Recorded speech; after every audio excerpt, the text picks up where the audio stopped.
creatives living in Vancouver. Vancouver is a growing creative space, and there's a lot of cool people here. And conference is all about us getting to know each other, getting inspired, and tell us a little and collaborating, right? Exactly. No, that's what this is all about. That's the heart of this, is having, we're noticing that this area is growing. I'm sure we're all noticing that. And there's a lot of entrepreneurs and creatives and forward-thinking people that are moving here. And this is an opportunity for us to get together and build relationships, connect, and support one another, and actually create a community that has synergy and a support system, essentially. So that's why we think it's so awesome that you came out on an inaugural year and came to learn and enjoy and connect with folks. Yes, but enough about us. Let's get to the speakers. I'm so stoked about the speakers. You can clap, go ahead. Let the energy rise. Good job, guys. Pretty soon we're going to hear from Laura Alcorn, who is the founder of the Institute for Comedic Inquiry. She's combining comedy with science. It's so rad, you're going to love it. But first, who are we hearing from? First, we will hear from Cody QJ Goldberg. This gentleman, when you think of him, when I hear of him and think of him, I saw some of his talks before, it's passion, right? When I hear about him, he talks about his passion. I love it. He left his job to begin this nonprofit that he created, and where he now builds inclusive play areas for kids. So please make a round of applause for Cody QJ Goldberg.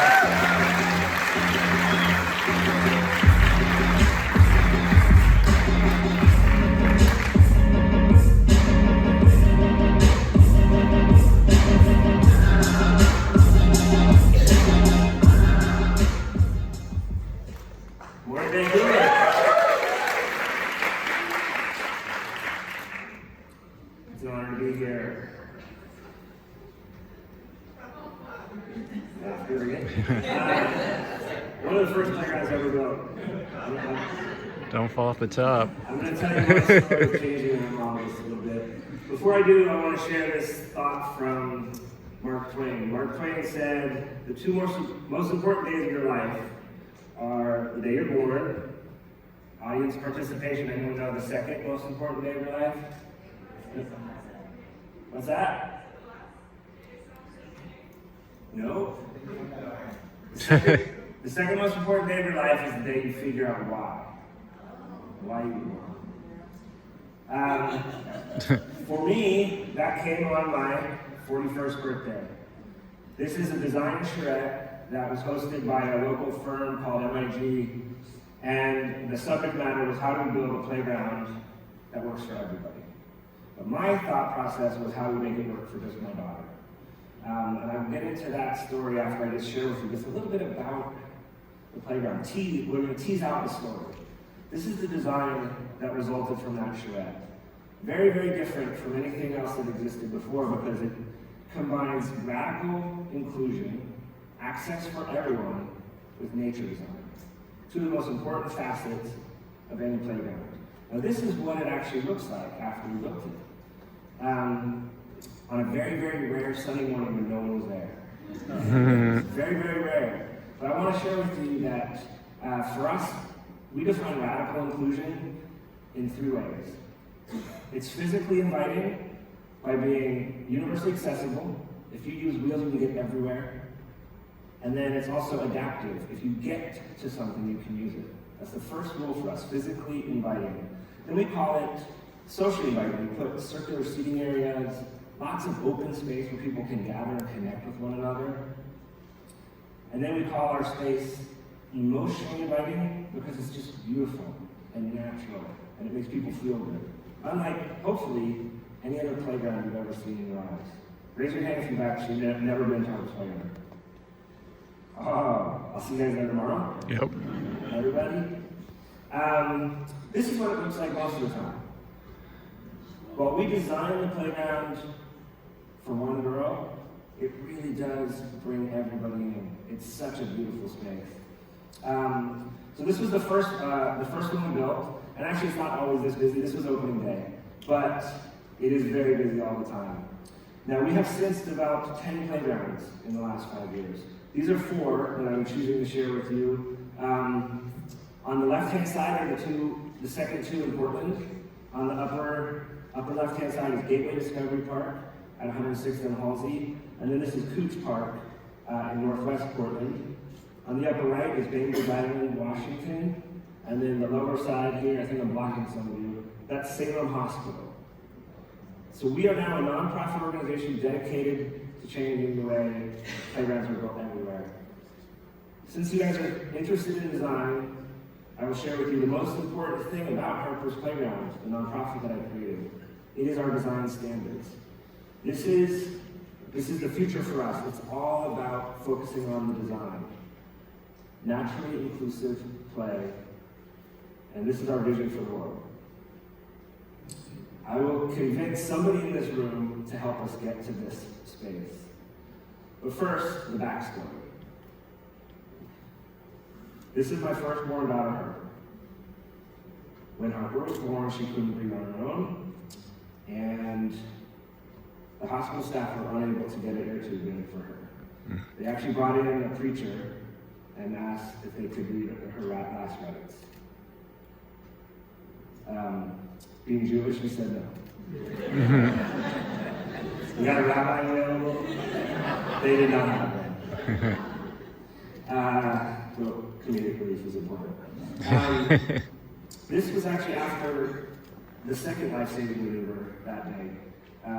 Somebody came from another hospital, was able to intubate her, saved her life. We actually had to watch her get whisked away in an ambulance to another hospital where he performed a life-saving surgery. We were with her in the neonatal intensive care unit for a full month with ups and downs. And at one point, they said, well, we found a heart defect, and there's some other things, we want to draw some blood and do a genetic test. And about a week after we were able to escape from the hospital, they called us back and they said, she has this very rare difference, it's called Emanuel syndrome. You should expect that she will never walk or talk in her life. So that certainly was a profound day for us, and I think was the culmination of feeling pretty helpless for many days in a row. Fast forward to around her 4th birthday, she was walking. That's awesome. She was walking in this little yellow walker. And this was our first trip to our neighborhood park. And we were so excited, and she was so excited. To be able to self-propel, she was fired up. She was giggling and scratching. She's still nonverbal, but she makes noise, and we understand her. This is our neighborhood park in North Portland. It's called Arbor Lodge. It's where our first playground is now built. But you can see sort of where we were headed. We were headed to one of those typical playground structures. Now, when we got there, what we discovered, and what has really pushed us to do the work we do, is that to be called an ADA compliant playground, all you have to provide is a little ramp into those wood chips, and then what is called a transfer deck. That blue handle there is for children supposedly to pull themselves out of their wheelchairs and then, I guess, drag their feet behind them up those steps. So that definitely pissed us off. And there's kids here. Sorry. But sometimes you gotta get mad to make a change. Yeah. So we took a look. This moment really had us take a look at this what's called the post and platform playground industry. The entire playground industry predicates itself on putting a series of posts with platforms at different heights and then play features off of those pieces. These things are not only terribly inaccessible for kids with disabilities, but they are not good for anyone. If you notice what's going on in this picture more than anything, is that each kid is playing by themselves, engaging in an inanimate object. That's not really the goal of good play. Play is when people play together. That's what we should be after. Now, this is really from a playground equipment catalog, and I want to see if anyone notices what's weird about this picture. Anyone? Apparently, according to them, the people who use wheelchairs don't actually need them. I'm not sure which one is the wheelchair user, but so we then started to take a look at And there are two very different emerging answers to this ridiculousness, right? There is the adaptive model. This is what the playground industry is offering in exchange for that other thing, which is elevating the whole thing up in the air so that kids in wheelchairs can, like in a rat maze, follow this thing along. Like, I'm just really not sure what the point of that is. I think you're going to have more fun in line at the TSA than navigating that thing. Now, the other logical answer in the playground world is the focus on nature play. Now, this is Westmoreland Park in southeast Portland. It's a renowned playground because it is an unstructured environment with natural materials. That's awesome-ish. It's not accessible at all. Why would we segregate out the kids who get the least amount of play, the least amount of access to nature, kids who use wheelchairs, people who use wheelchairs, and create a space like this? You can and you must do both. Now, why should you guys care about this? Not just because of my personal story, I'll tell you why. The United Nations, American Academy of Pediatrics, and anyone who knows anything about children's development will tell you play is the most essential activity for children for their development. More important than anything else. And good, free, open, unstructured play. I could go on and on about it, and I try not to be an academic, so I just want to share my take on why play is so cool for you guys. You guys want to hear that? Yeah. Personal take? So just trust me on this one, but think about your own lives. It's through play that we learn that overcoming our fears is fun. How cool does that sound? Well, here's the second part of how this works. It's through play that we figure out what's special and cool about us, what our special gifts are. So when you combine those two ideas together, it is through play that we gain the confidence to be our true selves. And that's what the world needs more of. So when my wife and I started to think about the state of play and all that, we took a look at the world on the left, and we took a look at how people can play everywhere. Just to further cement our passion for why, if we're going to build places for play, they must work for everyone. The world's a playground for so many people. People create playgrounds in deserts. Any burners in the audience? Burning Man? A design must love the Burning. So if you take a look around the world using Google Images, you'll find that kids have no shortage of play. They play in city streets, a simple ball, and kids have a blast. So something must be done about this. Now I'm going to get back to my personal story, because it's fun to do that. This is my parents, Harper and Goldberg. They met in 1963 in New York City, and a few years after hanging out, they moved to San Francisco, where they changed. Yeah, bro. One joint. Gateway. It was strong for its time. Don't forget, it's pretty much legal now, so it's really okay to laugh. But back to my personal story, I was raised very much from my birth story to, if you see something that's wrong, you should fix it. My father was the first father admitted to the delivery room when I was born, because he thought that was so wrong that you should be drinking a scotch and having a cigar in the waiting room. He wanted to be in there. So my birth story really was, as a gift from my parents, a starting point to think about if there's something wrong, you should just say we should change that. So with that in mind, our family formed, well, we got some axes, it was really bad. We formed this nonprofit called Harper's Playground. And that's that first day when we took a walk in the park. Harper, so cute, windswept hair. That's actually the part of our logo, the A in Harper's Playground.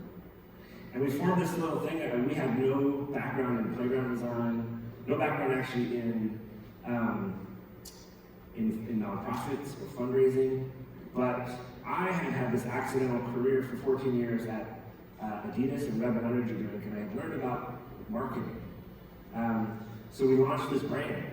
We made t-shirts in our house. My daughters were our first spokesmodels. And Harper's Playground became a thing, really starting with a bake sale in front of our house. That's the actual bake sale. And culminating in the ribbon cutting of that really incredible, awesome new playground just 3 years later.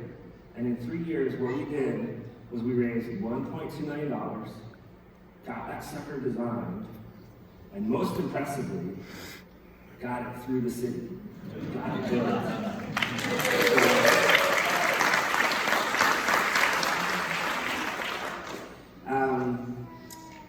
Here's the before shot of the first one.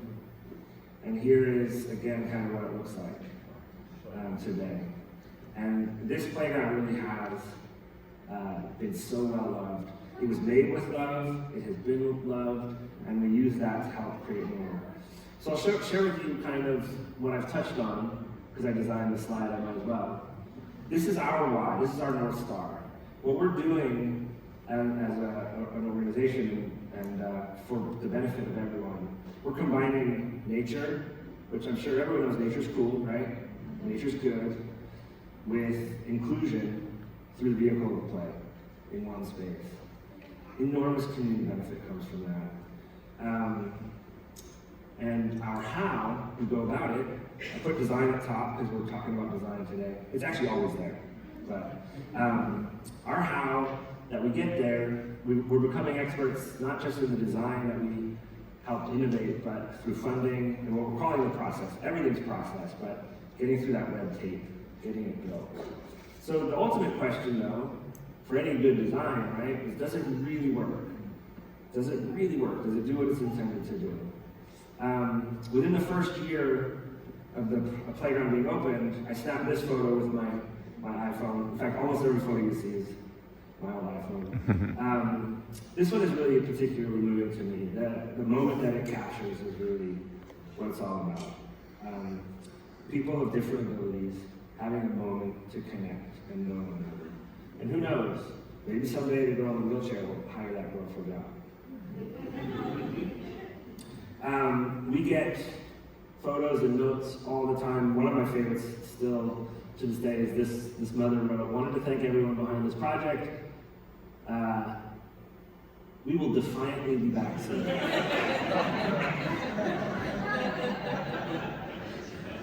There's definitely just a spirit of defiance in there, as you can tell. So I like that.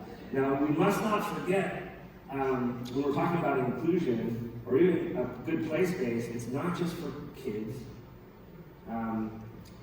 Public parks are community assets where everyone should feel welcome. And it's so important to remember that sometimes it's a parent who might use those wheels.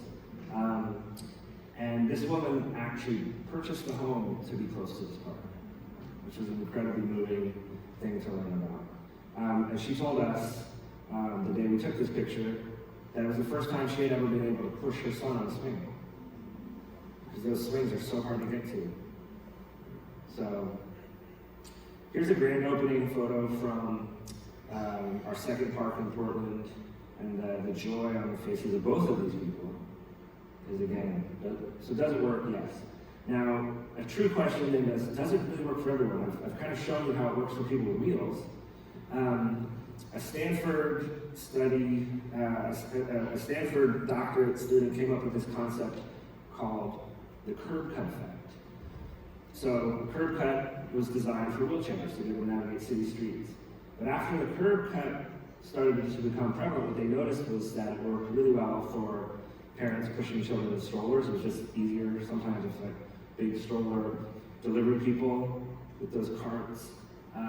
The curb cut effect speaks to what most of us do know about universal design. Universal design is not just about leveling the playing field, but it's really about creating systems, spaces, things that really work better for everyone, that just work. So here's a really nice example from the mother of a child who was really appreciating Harper's Playground. I love this.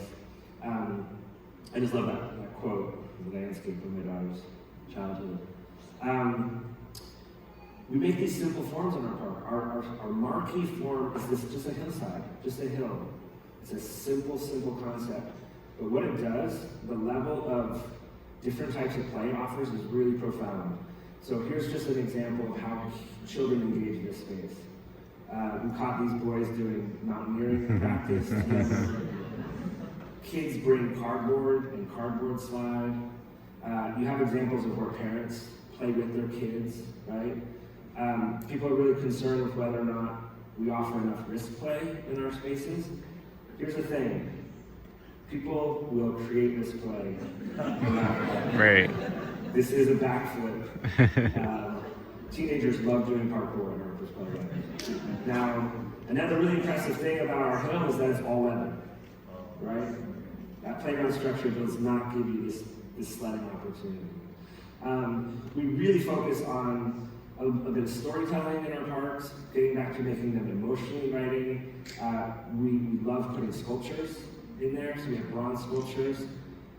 We wandered by and somebody had left the leaves or the flowers in this turtle.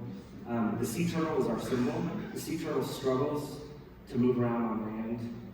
Like, it's so hard, right? But in the water, they fly. They literally soar. So our concept is if you create the right environment, everyone can fly. Now, what we have found is that there really is a profound need for more of these things. This was a group of students in Northeast Portland that sent us this photo and card. The playground near their school is inaccessible, and that is unacceptable. Just down the way in Camas, we learned about this little girl named Juliana. She lived just 5 years. Wow. Shortly before she passed, the mother and a family friend helped her write the story of her life. She dedicated the entire first chapter of her story to her love of Harper's Playground. She had been there one time. So imagine if she had had a playground right next to her house. In her 5 years, she would have had how many more experiences? So we're working towards that. I'm really excited to share with you guys that my family and I have moved to Vancouver, second love for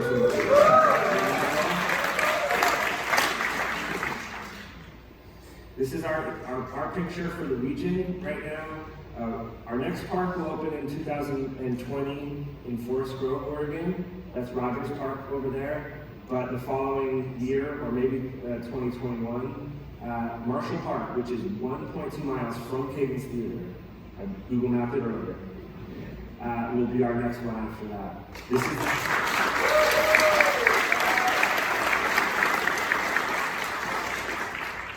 This is the design. This is at least the concept drawing.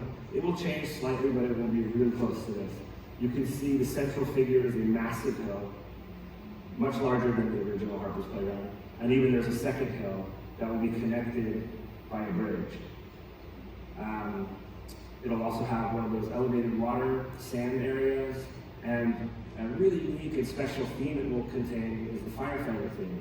For those of you unfamiliar with Marshall Park, it's the home of the Chelsea Anderson Memorial Playground. Chelsea was the daughter of a firefighter here. The local firefighters helped build this playground in her honor. That structure has come to the end of its life. It's about 20 years that those structures can survive. And so we will build it in our model, but we will absolutely honor the firefighter theme. And we're working with Chelsea's older brother, Corey, who is now a firefighter here, to make sure we do honor it. The other thing that we're going to do to make sure that that world map is covered with Harper's Playgrounds, we're going to teach people how to do it. So this is the roadmap that we've created. We've got a workshop coming up in November. You guys should all sign up. Where we're going to teach people how to do it, because we can't do it ourselves. In fact, Harper's Playground hopes to go out of business. We want to get our pig slip and learn that this is just the norm. So this all started so really that my daughter could actually have access to a swing, essentially. The title of my talk, I really appreciate Jake asking me what should we call it. I said, I don't know, designing for one. We designed for Harper, but it turns out it works for everyone. While she loves to swing by herself, she often gets to swing with a bunch of friends. Sometimes even myself. really want to thank you guys for having me here. It's been an honor to take the stage. You guys are in for a really great day. So thank you very much.